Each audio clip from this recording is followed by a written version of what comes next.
Hey YouTube, I can make it here. Thought I'd just make a bit of a vlog. I've got a couple of things not angry about, but just thought it's a thought worth giving expression to. Probably put this on my blog. I'm also tempted to make more when I physically appear, because why not, basically. But I've been reading, I was reading yesterday, found off Hiko Simon's Facebook page, I think.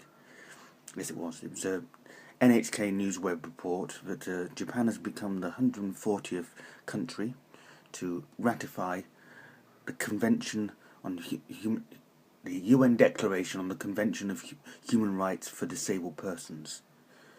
140th country to do that. So, this is good news. Don't get me wrong. This is well done. Very important for me, as most of you know. I have cerebral palsy, and so does the wife. So for her, it's even better news.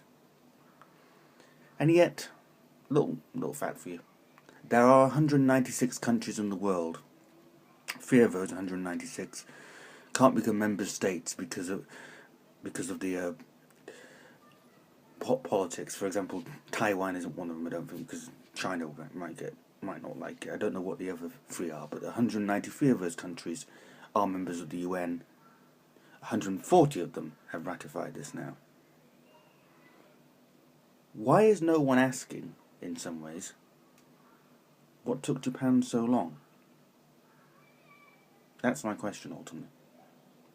As I said, maybe it's because you don't want to discourage active participation, and they did join, and that's great.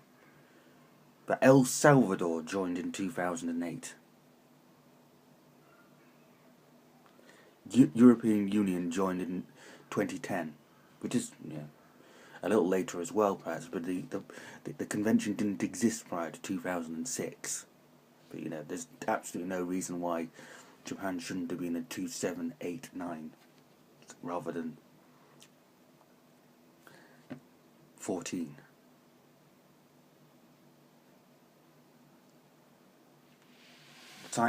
Ratified, to be exact, by the way, on 19th of January 2014.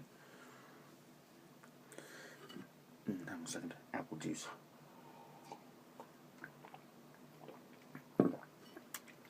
This is something that's been disturbing me a lot. It's about the way that, especially Western newspapers, write about Japan. I mean, the amount of time that's being focused at the moment on Taiji and dolphin hunting and whale hunting, or whatever you want to call it.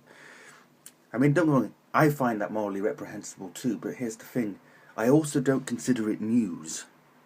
Because we knew this was going to happen this year, and we knew it was going to happen last year, and it most likely will happen next year as well. And that doesn't mean to say we should become desensitized to it, but it means once it becomes an event on a calendar which you can set your watch by as same as anything else, I don't think that that's in the spirit of news. For me, news is stuff that happens that we didn't know that was going to happen and is interesting. Like, well, I didn't find out till the 21st that Japan had ratified this convention. So why not write about it? It's not a long write, You'd expect Kyoto or Associated Press, little write-up, it happened, And yes, maybe an op-ed saying, why didn't you join sooner? Surely we can get, again, I'm going to go with British examples. You get Trevor Phillips of the Equality Commission in Britain to talk about how, that's quite slow, actually, Japan. You could get any number of disability writers which are far better than me to do the same. No discussion. Now, of course, not everything that happens, shock horror, not everything that happens in Japan is interesting to the Western press. This is true. But I just do sort of think that deserves a few more paid spreads than actually Taiji. What they should do with dolphin hunting now is basically find the guy who runs Greenpeace, or find the person who's been on a sea shepherd, and have an optional editorial in which this is discussed once a year. And if something happens, like Japan starts rounding up and shooting the members of the Sea Shepherd, then we can have another news article, because then that's news. That didn't happen before, but I doubt that there will. But you get the idea. There has to be something new. This isn't new to me. The whale hunting and reporting it as news is a bit like running a headline saying America still has great crazy gun laws, or British people still like the NHS. Not news. It's not new. We knew it was going to happen. But and to return to the other thing I was saying, this is news. This wasn't true of Japan before. Now it is.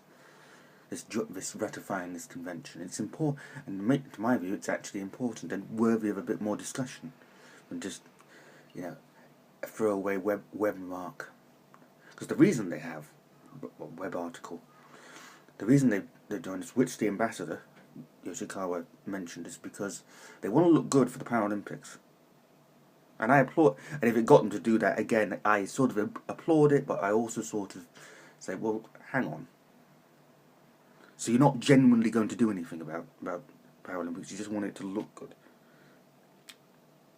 Again, on the whole notion of the on the whole notion of the Paralympics, it's curious that in the speech given to the Olympic Commission by Seb Coe, Lord Sebastian Coe, for the London 2012 bid, he actually particularly referenced just how good the 2012 Paralympics would be. He made this actually quite important. He mentioned it in the speech. It's always in the documents they have to submit. I did a bit of research on this, but it's not always mentioned, and he did. So, what's Japan going to do for whenever they're going to talk about it? I mean, I can't also tell you that actually NHK has acquired the exclusive rights to film the 2014 Sochi Paralympics, the Winter Games, and the 2016 Olympics, Brazil, yes, Paralympics. That's to say, NHK will be the official provider of footage for everyone. Basically, if you're watching anywhere, it's likely that much of the footage won't be taken by the BBC, or it will be borrowed from NHK.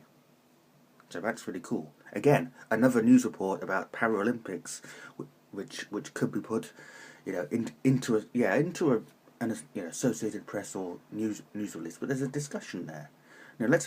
Let's go find some Paralympians or Japanese and say, so what's it going to be like? Who's involved? Who's actually designing it? This stage for the 2012 Olympics, even I was involved in a very minimal way of trying to sell the idea of the Paralympics.